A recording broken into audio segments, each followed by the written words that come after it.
Paste करतो आपल्याला हे 3 बोटाचं अंतर सोडायचं आणि असं मार्किंग करायचं. परत मार्किंग आलं ते मार्किंग खाली आलं. मार्किंग यासाठी केलं आहे की या गोलाच्या आतमध्ये 3 रंग टाकायचे. पहिला रंग त्या मार्किंगवर टाकतो. दुसरा रंग टाकताना आधीच्या रंगांमध्ये थोडंसं त्याला मिक्स करून टाकतो. तिसरा रंग हा मध्ये पूर्ण भरून टाकतो. हा झाला बेस. बेस केल्यानंतर मी सेंटर पॉईंट काढला. तर सेंटर आणि डिझाईनचा सेंटर आपण एकमेकांना फक्त मॅच केलं.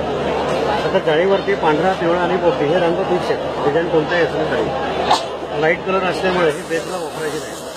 सुरुवातीला हिरवा रंगाची बाहेर फिरवलं. त्याच्याखाली पिवळा रंग आधीच्या रंगांमध्ये थोडंसं ओव्हरलॅप करून फिरवलं. तसंच पांढरा पण पिवळ्यामध्ये ओव्हरलॅप करून फिरवलं.